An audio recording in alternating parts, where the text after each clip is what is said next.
셀트리온 미국 7월 바이오시밀러 처방 데이터 처방량 기준입니다. 우리 셀돌 주주님께서 자료를 남겨주셨어요. 미국 7월 바이오시밀러 처방 데이터 처방 수량 기준 인플리시맙 램시마저 드디어 20%대의 처방량 기준으로 넘어섰어요.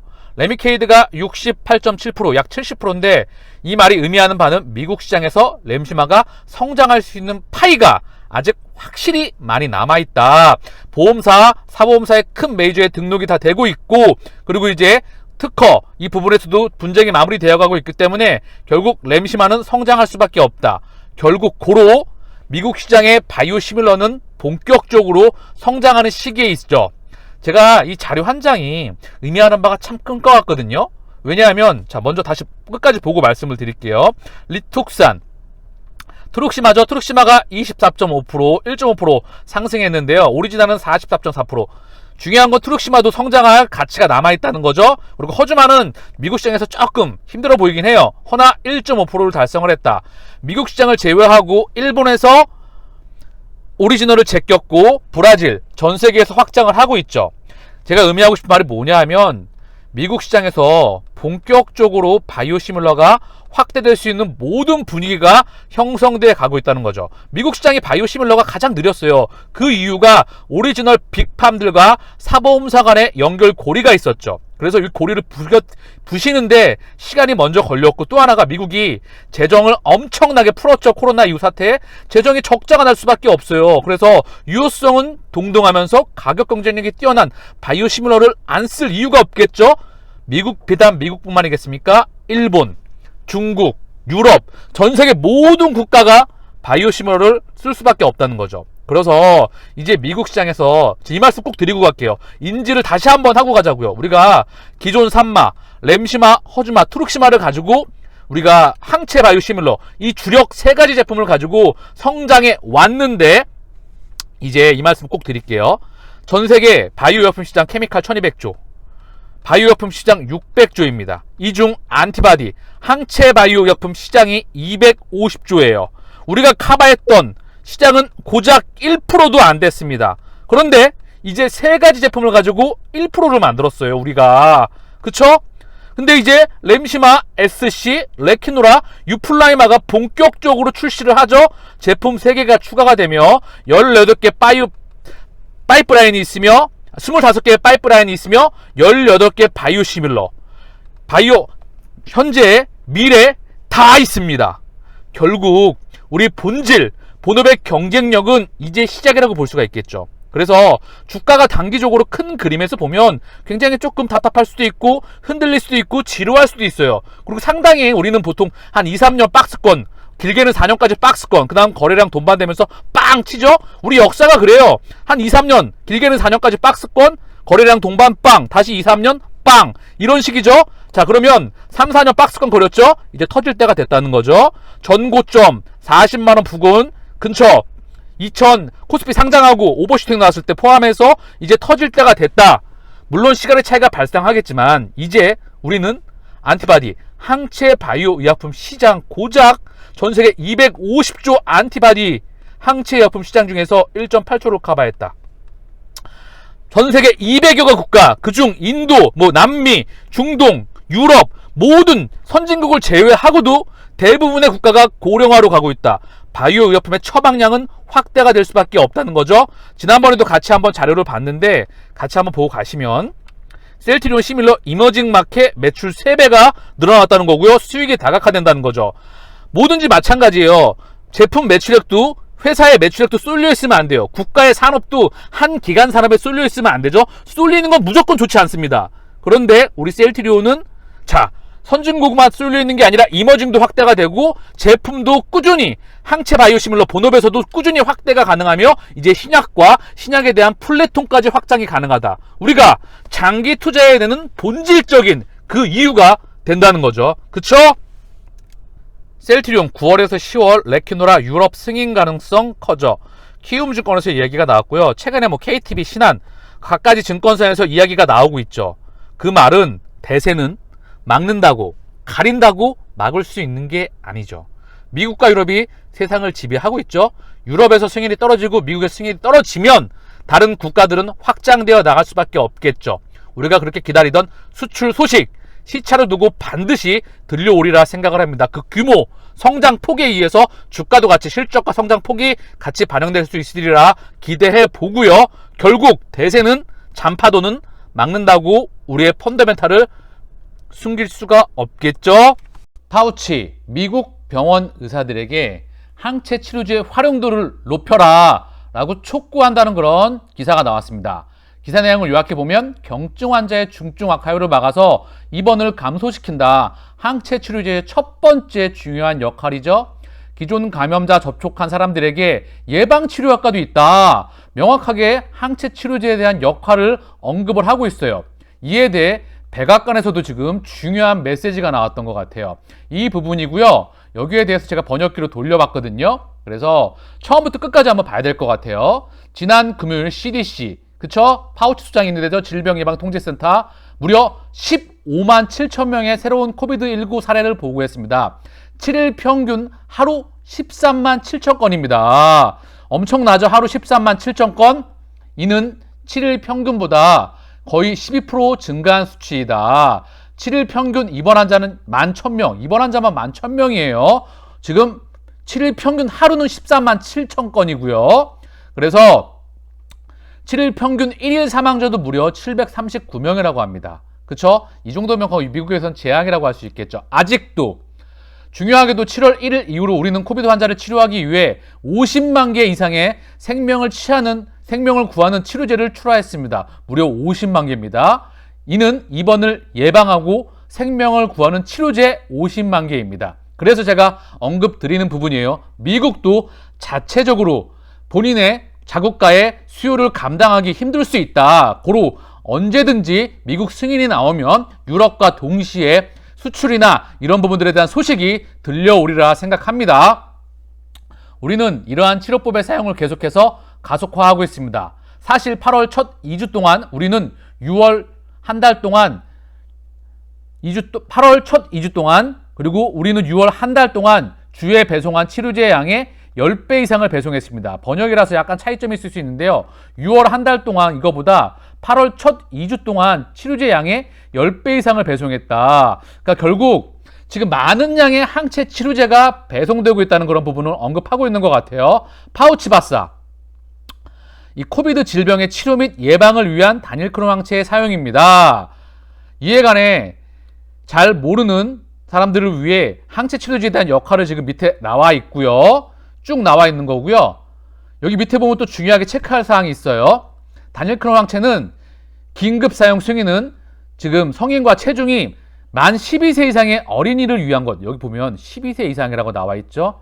한국에서도 12세 이상 모든 사람에게 투여가 될 수 있도록 확대가 돼야 되겠죠. 미국은 참 이런 부분에서 상당히 유연하고 제도적으로 빠르고 그래서 많이 우리가 좀 따라가고 있는데 조금 유연하게 대응할 필요가 있겠죠. 그리고 세 가지가 있겠죠. 일라이 릴리, 리 제네론, 그리고 GSK와 비어. 여기서 릴리 같은 경우에는 지금 유효성 때문에 좀 빠져 있고 미국에서는 리 제네론과 GSK와 비어 의 항체 치료제가 있겠죠. 그래서 항체 치료제에 대한 역할을 자세하게 언급하고 있는데요. 코비드 감염을 치료하는 것입니다.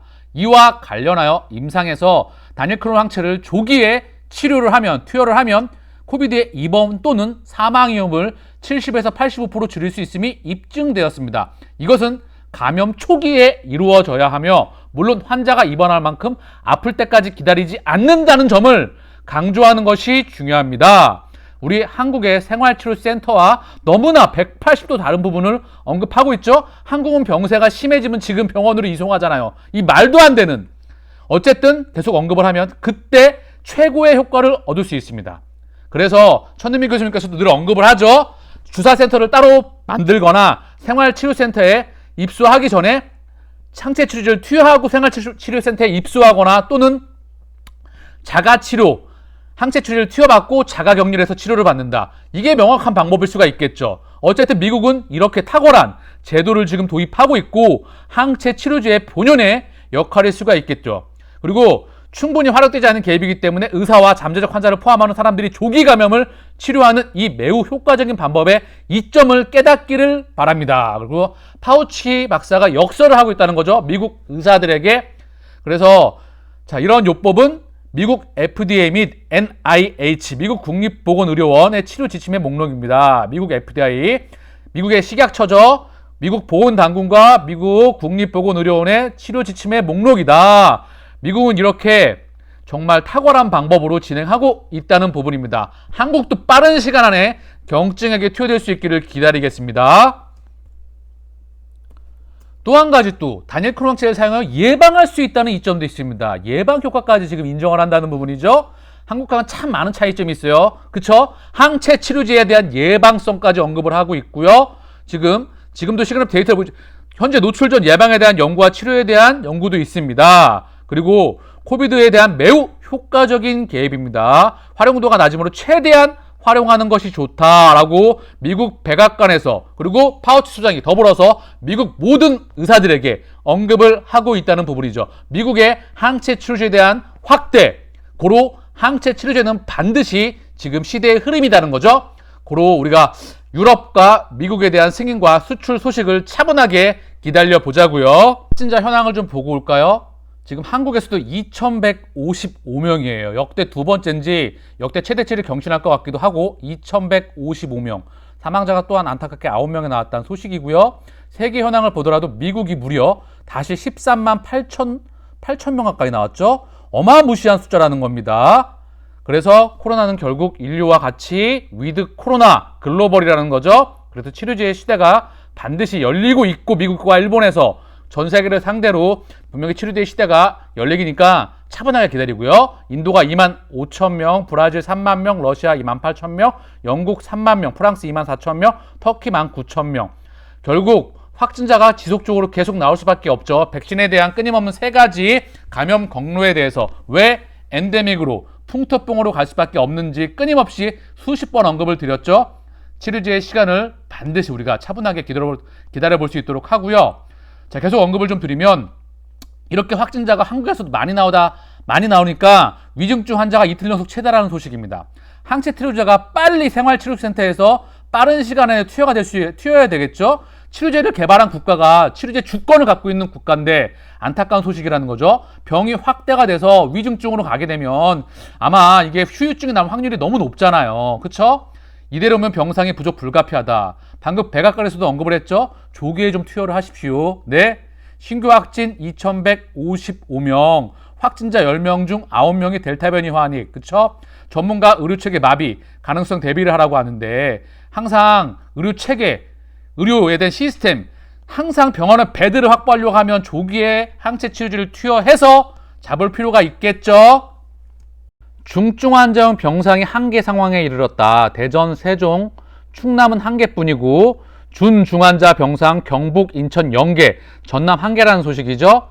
그러니까 확진자가 이렇게 많아지고 이게 병상이 악화가 돼가지고 중증 환자 병상에 한계가 달았다. 또한 이 베드도 확보하는 게 중요하겠지만 의료진도 지금 딸리잖아요. 그리고 의료진에 대한 부담이 얼마나 심하겠습니까? 그리고 의료진이 상당히 정신적으로 육체적인 것뿐만 아니라 정신적으로 데미지도 크다는 거죠. 그래서 조기에 코로나 바이러스는 조기에 치료해서 중증으로 넘어가지 않고 조기에 치료하는 게 가장 첫 번째 원칙이겠죠. 위드 코로나 효율성의 방점, 희생자 최소한 전략에 초점을 맞추고 있고 델타 변이 토착화로 백신 접종에도 집단 면역 불가능, 고위험군 예방 및 치료에 방점을 두고 있다. 효과는 없고 피해 큰 사회적 거리두기를 비판하고 과학적 근거에 입각한 새 방역 대책이 필요하다. 그래서 전문가들은 선택과 집중을 통한 희생자 최소화 전략의 필요성을 제기했고 위드 코로나 시대의 준비를 지금 필요로 하고 있다. 사실상 집단 면역의 전략이 불가능하다는 주장이 대세를 이루고 있다. 코로나19 4차 대유행이 지속되는 가운데 한국에서도 위드 코로나, 그쵸? 전 세계 글로벌 위드 코로나, 결국 치료제 시장 파이라는 거죠. 거기에 우리 셀트리온의 레큐노라주가 본격적으로 도래하는 시기를 차분하게 기다리자고요. KBS에서 집단 면역이 불가능하다. 고위험군 방역 중심으로 가야 라고 지금 언급이 된다는 거죠. 보도가 나온다는 거죠. 분위기가 형성이 되고 있고요. 집단 면역 불가능하죠. 자, 같이 한번 공유하겠습니다. 코로나19 코로나19 집단 면역이 사실상 불가능하다는 견해는 이전부터 나왔었는데요. 따라서 60대 이상 고령층에 대한 접종률을 지금보다 훨씬 높이고 효과 없는 거리 두기도 고민해봐야 한다. 이런 의견이 어제 방역 전문가들의 토론회 자리에서 나왔습니다. 민정희 기자가 전해드립니다. 집단 면역이 불가능하다고 지적한 근거는 크게 세 가지입니다. 백신 효과가 시간이 지나며 감소하는 데다 코로나 장기화로 인한 피로감으로 종식은 어렵다는 겁니다. 특히 델타 변이를 집단 면역의 가장 강력한 걸림돌로 꼽았습니다. 7분의 6이 완전한 면역력을 가지고 있어야 이론적으로 집단 면역이 가능합니다. 현실적으로 불가능하다. 역학조사도 모든 확진자들을 대상으로 할 게 아니라 고위험군 접촉 가능성이 높은 사람에 우선 집중해야 한다고 지적합니다. 모든 사람이 다 4일, 5일 뒤에 격리되는 것보다는 고위험군이 있는 고위험군 노출 가능성이 높은 집단은 역학조사를 빨리 해서 만 나흘이 아니라 만 2, 3일 만에 격리를 하고 강력한 사회적 거리두기가 장기화되고 있는 것에 대한 비판도 잇따랐습니다. 정작 사회적 거리두기 4단계를 격상한 이후에는 국민들은 이동량을 줄이지 않았습니다. 그래서 사회적 거리두기는 효과가 없다. 정신건강의 문제랄지 이 큰 비용들에 대해서 고려가 충분하지 않다. 현재 60살 이상 고령층 가운데 1차 접종도 안 한 사람이 130만여 명, 접종을 완료하지 못한 경우는 542만여 명에 달합니다. 중환자와 사망자가 여기에 집중될 거라는 겁니다. 60세 이상 가운데 백신을 한 번도 아직 맞지 못하신 분이 130만 명, 약 10%가 있습니다.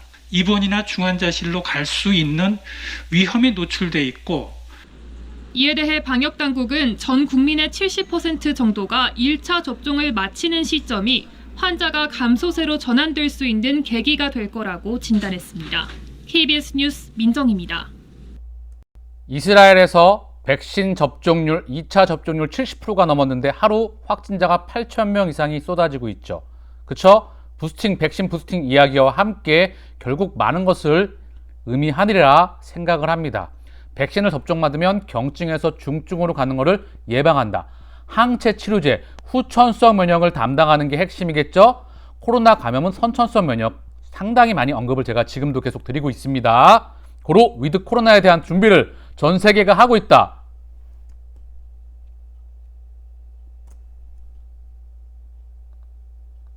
수소경제 탄력받는다. 문승욱 장관 콜롬비아와 협력. 콜롬비아 대통령 방한했다는 소식이고요. 경제협력을 모색하고 무역투자 포럼과 에너지 장관 회담을 개최했다는 소식인데요. 여기 우리 셀트리온이 언급되고 있어요. 자, 밑에 보면 콜롬비아 대통령을 비롯해 지금 콜롬비아의 상공관광부 장관과 상공회의소 회장 등 정부와 기업인 19명이 참석했고요. 한국 측에서는 문승욱 장관과 대한상공회의소 부회장 CJ, 포스코 인터내셔널, 코리안리, 삼성엔지니어링, 그리고 바로 우리 셀트리온이 참석했습니다. 정부와 기업인 30여 명이 함께 했다고 한 부분이고요. 이 자리에서 2010년에 발효된 한국 콜롬비아 FTA는 양국과 무역과 투자를 확대하는데 크게 기여했다고 평가했고요. 자, 여기 내용을 보면 코로나 바이러스 감염증 위기 극복을 위한 긴밀한 보건 협력으로 경제 활성화 방안을 제시했다. 한국과 콜롬비아 간 경제 확대 방향으로서 여러 가지를 언급했죠. 미래 자동차, 청정 에너지. 그런데 여기에 바로 코로나 바이러스 감염증 위기 극복을 위한 긴밀한 보건 협력으로 경제 활성화 발전을 제시했다. 결국 여기에서 이제 콜롬비아에서도 언제 어느 때건 사실 콜롬비아, 남미 뭐 여러 가지 다 얘기가 나올 수 있겠지만 전 세계 미국, 유럽, 중국, 중동 뭐 어디서든지 치료제를 갖고 있는 국가 자체가 전 세계에 3개 국가밖에 없다. 그쵸? 그래서 어디서건 간에 치료제를 필요로 할 수 있는 시기가 반드시 차분하게 우리 기다려 보자고요. 셀트리온이 오늘 0.18 약보합으로 끝났어요. 중요한 건 아래 꼬리를 쫙 달고 끝났다. 밀렸다가 아래 꼬리를 쫙 달면서 물량을 흡수했다. 분봉으로 보면은요. 보이시죠? 자, 쭉 밀렸다가 바닥에 있다가 그 물량 소화하고 다시 왔다. 그쵸? 분봉상 하루의 흐름으로선 그렇고요. 차트는 수급은 하루의 수급과 차트는 참고만 하면 좋겠죠? 네, 중요한 건 크게 한번 볼게요. 일단 제가 항상 말씀드리지만 자 보이시겠지만 좀 크게 보자고, 확대해서. 셀트리온은 하반기, 3분기, 4분기, 그리고 내년이 더 기대가 되잖아요. 그래서 하락 추세, 그리고 다시 한번 저점권 형성하고 추세를 전환할 확률이 높다. 그리고 충분히 기대해 볼 수 있죠. 왜? 앞으로가 더 기대가 되기 때문에. 물론 시장에 대한 변동성은 체킹을 해야 되겠죠. 이 부분에서 우리는 충분히 기대를 할 법만 하고, 저는 용돈이 생길 때마다 한 주씩, 용돈이 조금씩 생겨가지고 오늘 8월 25일이죠. 한 주 또 담았어요. 어제도 용돈이 생겨서 또 한 주 담았습니다. 그래서 저는 여유자금 용돈 생길 때마다, 꽁돈 생길 때마다 담습니다. 그래서 셀트리온은 지금 주식을 큰 그림에서 모아갈 시기다. 자, 마치겠습니다. 감사합니다.